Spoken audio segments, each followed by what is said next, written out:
Hello friends, I welcome you all for the today's lecture of Infrastructure Engineering and Construction Techniques.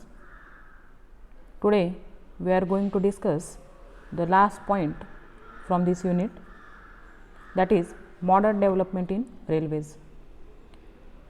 So in last few lectures we had gone through the conventional type of railways, that is permanent way and its components. After conventional methods, there is a need of modern developments, and for that purpose some types of rails are constructed which are called as monorails, metro rails and bullet trains. So now we will discuss all the three types one by one. So in this lecture we are going to focus on the first type of modern developments in railways, that is monorails.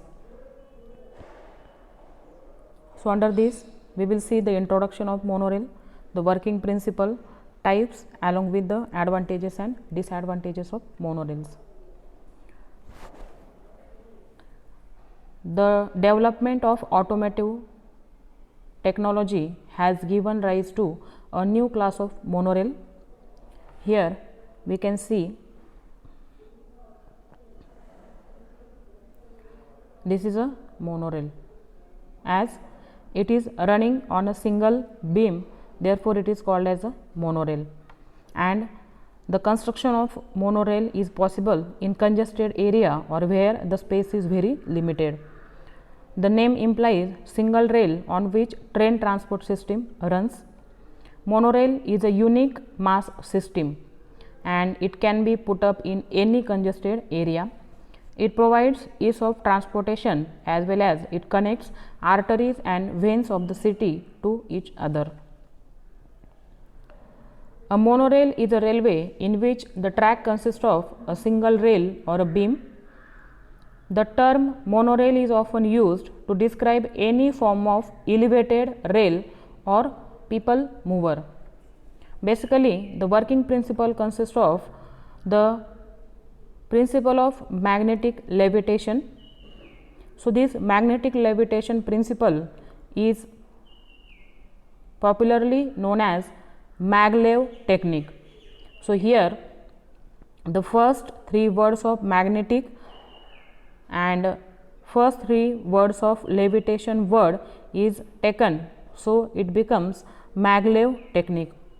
So this maglev technique requires electromagnetic current to generate magnetic field which is responsible for the acceleration and deceleration of train.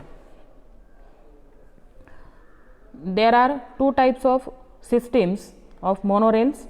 First is the straddle type monorail system and second is the suspended type monorail system. We will see the first type, that is straddle type. The figure 1 shows straddle type system.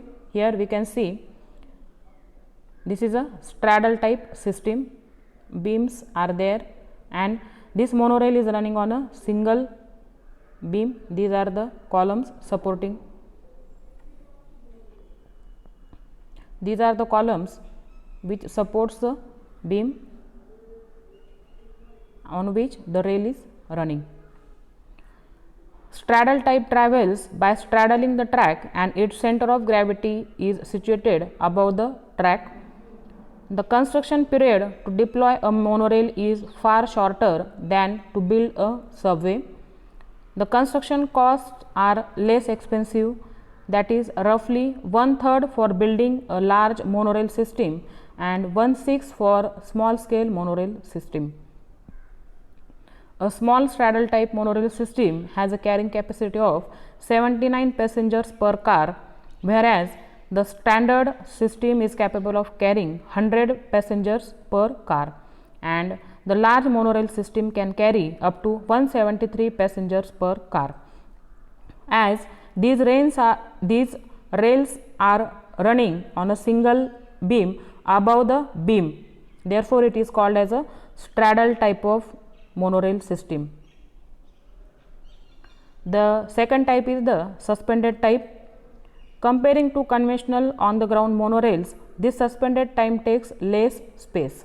As the name indicates, suspended means these are suspended below the beams. The innovative separation of its cabin and its drive unit has compactly minimized planar area occupation. So, separate cabins are provided for this suspended type of monorail systems, being ideally proper for installation on stairways or steep slopes in sloped residential area or on waterways. Means we can install such type of railways on stairways or above the steep slopes or on waterways also. Suspended type monorail has wonderfully realized the convenient door-to-door transportation of people.